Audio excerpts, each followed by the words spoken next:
ऐसे बहुत सारे बच्चों की ये प्रॉब्लम है कि भैया बायो तो बिल्कुल याद ही नहीं हो रही। आप भी ठीक करके देता हूँ। चैप्टर को जब पहली बार पढ़ते हैं तब कंसेप्ट भी क्लियर होता है, चीजों को याद भी करता हूं मैं, लेकिन कुछ दिनों बाद में सब कुछ भूल जाता हूं। जब कोई मॉक टेस्ट आता है और चैप्टर को मैं रिविजिट करता हूं तब लगता है कि 80% चीजें मेरे दिमाग से उड़ चुकी है ना, मुझसे क्वेश्चन बनते हैं और अल्टीमेटली उस चैप्टर को रिवाइज करने में मेरा बहुत सारा टाइम वेस्ट हो जाता है।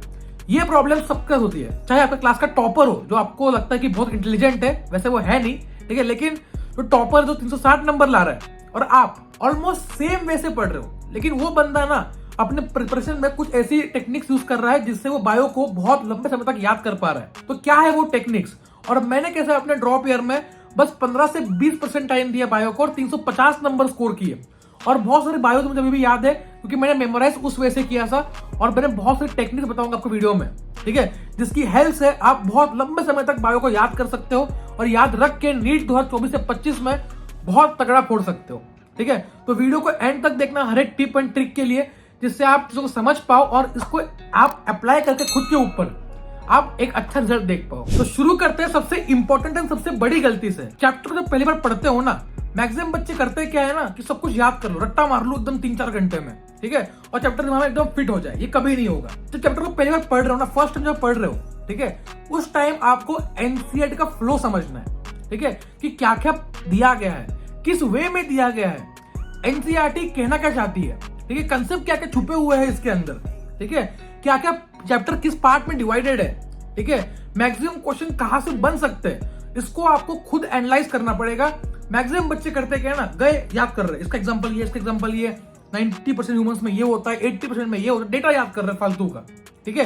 इनिशियली खेल आपके कंसेप्ट का है। तो first thing is go on concept for the first reading, in depth reading, ठीक है, चाहे टाइम लग जाए लेकिन फर्स्ट रीडिंग में आपको प्रॉपर कंसेप्ट को समझना है और पूरा chapter line to line, word to word, first word, summary तक, लास्ट वर्ड तक आपको रीड करना है प्रॉपर ध्यान देके बैठ के। सेकेंड थिंग इज बहुत कंट्रोवर्सी इसके ऊपर कि भैया वन शॉट देखे कि डिटेल लेक्चर देखे। अगर मेरी मानोगे तो बायो में मैक्सिमम चैप्टर आपके वन शॉट से कवर हो सकते हैं, स्पेशली जो आपकी नया सिलेबस है, ठीक है। तो यार आपको अगर टाइम बच रहा है ना वहां पे, तो टाइम बचाओ।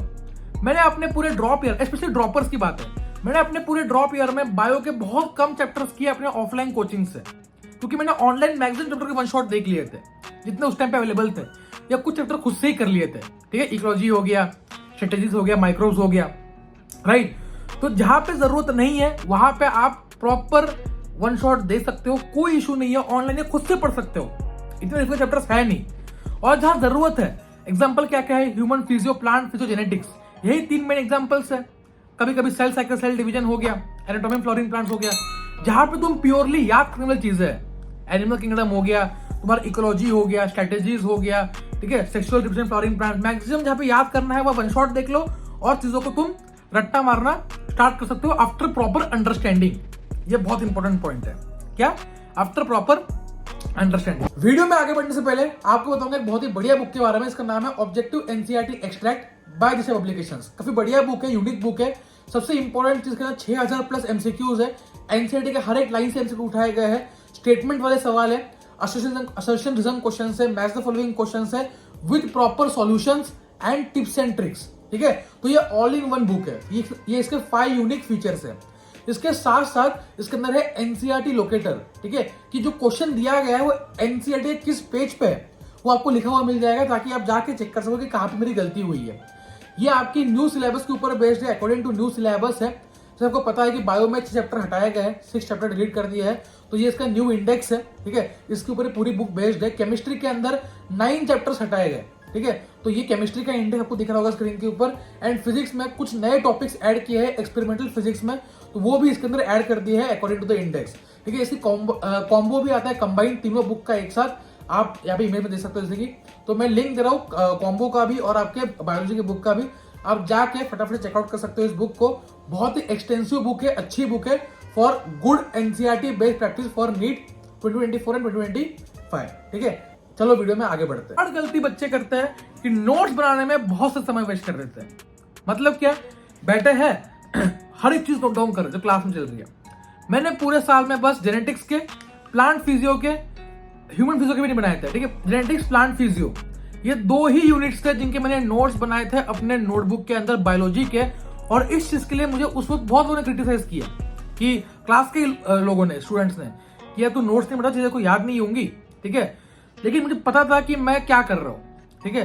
तो जब भी तुम कोई लेक्चर देख रहे हो, चाहे ऑनलाइन या ऑफलाइन, जहां लगता है जरूरत है नोट्स बनाने का, नोट्स बनाओ, या अपने एनसीईआरटी में ही आसपास इतना जगह होता है कि तुम वहीं पे लिख लो, ठीक है। और मेरा हमेशा यही अप्रोच था, जब मैं क्लास में ध्यान दे रहा हूं ना, अपनी एनसीईआरटी खुली हो, और ताकि मुझे मैक्सिमम चीजें कहाँ पे एनसीईआरटी में दे रखी है और किस लैंग्वेज में दे रखी है वहीं पे याद कर लूं, तो वहीं पे समझ में आ जाए मुझे। और जो एक्स्ट्रा पॉइंट समझने वाले, कोई फ्लोचार्ट हो गया, कंसेप्ट हो गया, डेटा हो गया, वो उसी में एनसीईआरटी में आधे वजह लिख दिया, ठीक है। इससे बहुत टाइम भी सेव होगा।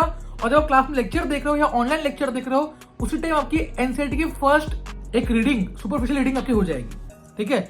इसके आपको प्रॉपर डीप रीडिंग करनी है। और थर्ड, तुरंत या तो उसी दिन या उसके अगले दिन आपको चैप्टर को वापस से रिविजिट करना है, ठीक है। क्या करोगे आप रिविजिट में? आप पूरे चैप्टर के बाद प्रॉपर पढ़ोगे अच्छे से, ठीक है। और इस बार आप कंसेप्ट समझोगे भी और अपना टाइम इन्वेस्ट करोगे डेटा को याद करने में, एग्जांपल्स को याद करने में, फैक्ट्स को याद करने में, ठीक है।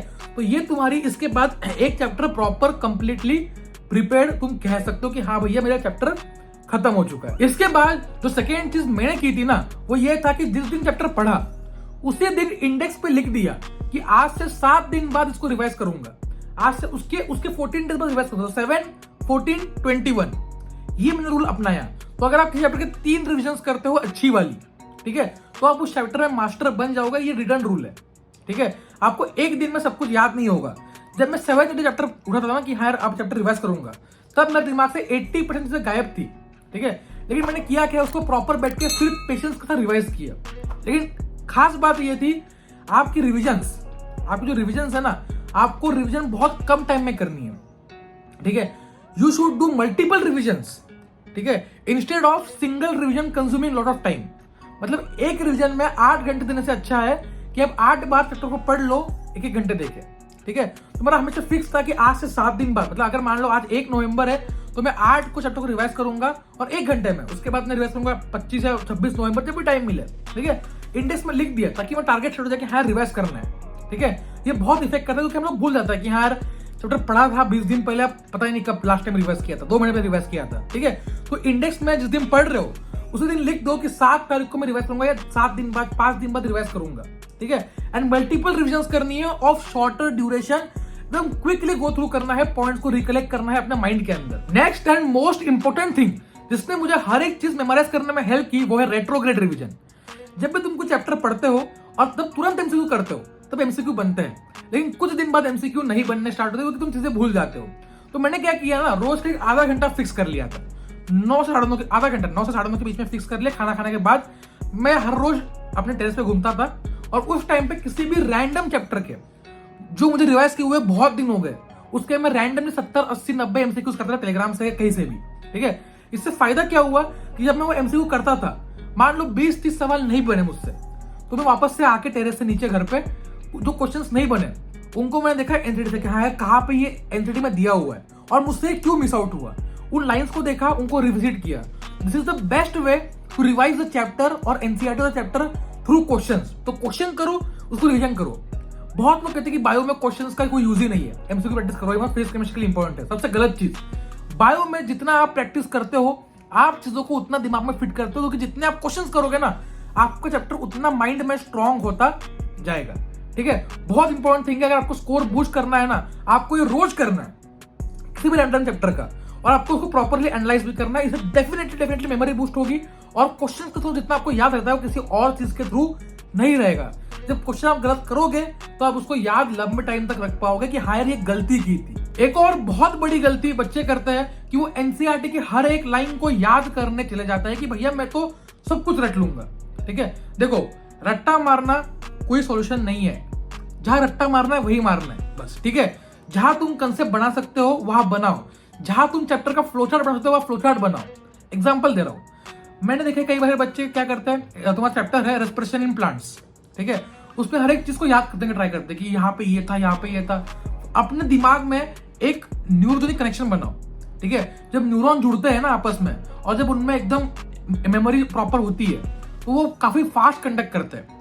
अब मैं जब कोई चैप्टर जैसे चैप्टर रेस्पिरेशन प्लांट्स, मैं उसको बंद करके आपको पूरा चैप्टर सुना सकता हूँ, ठीक है, कि यार पहले तुम्हारा ग्लाइकोलाइसिस होगा, ठीक है, उसका तुम्हारा ये होगा, उसका ये ऑप्शंस दोनों है, उसके बाद तुम्हारा क्रैब होगा, जो भी है, ठीक है, उसका तुम्हारा ऑक्सीडेटिव ये होगा, सब कुछ, मतलब जो तुम्हारा लास्ट सिस्टम होता है उसका तुम्हारा रेस्पिरेटरी क्वेश्चन दे रखा है, ठीक है।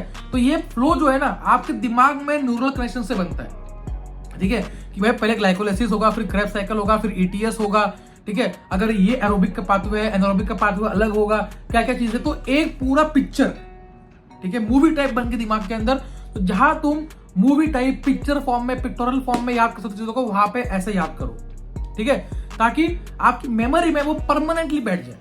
अगर मैं उसको ऐसे याद करता ना हर एक लाइन को कि दिस इज लाइन, ये पूरी लाइन मुझे हर एक लाइन याद चाहिए, नहीं हो पाता, ठीक है। हाँ, कुछ चीजें डिफरेंटली याद करनी पड़ेगी कि ग्लाइकोलाइसिस किसने दिया, ईएमपी पाथवे कहते हैं उसको, तो किसने दिया, कमेंट करो फटाफट से, ईएमपी, ठीक है।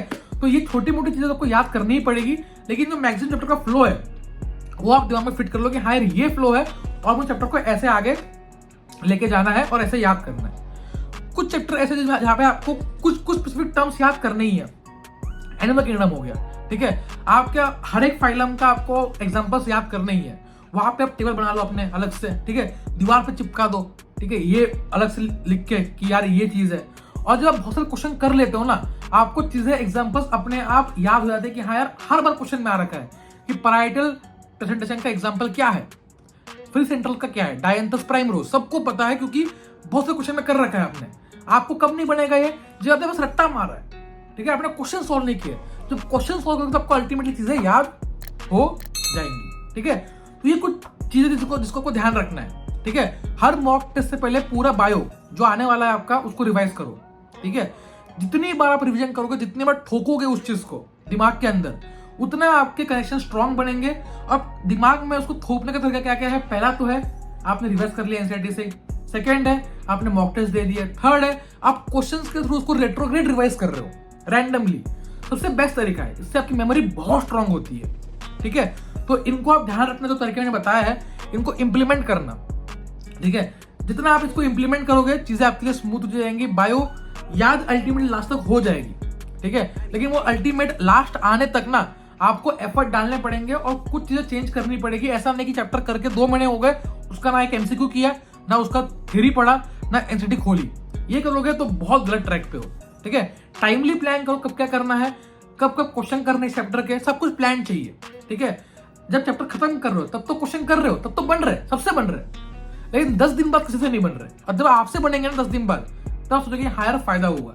तो जब चैप्टर को करते हो तो प्लान कर लो कि अगले 10 दिन तक ना चैप्टर के इतना क्वेश्चन कर लूंगा अलग से, और उसके थ्रू चैप्टर को वापस रिवाइज कर लूंगा, ठीक है। और रैंडमली पूरे साल भर करते रहो, अपना स्कोर डेफिनेटली तुम इंक्रीज करते हुए देखोगे, ठीक है। तो होप करता हूँ कि कुछ स्पेशल टिप्स से आपको हेल्प मिली होगी। अगर हेल्प मिली है तो वीडियो को लाइक कर देना यार, सबको सब्सक्राइब कर लेना, ऐसे और वीडियोस के टेलीग्राम ग्रुप ज्वाइन कर लो, अथर्वा अग्रवाल ऑफिशियल, ताकि आपको सारे पीडीएफ नोट्स टाइम पे मिल सके। All the best, see you in the next video, bye bye.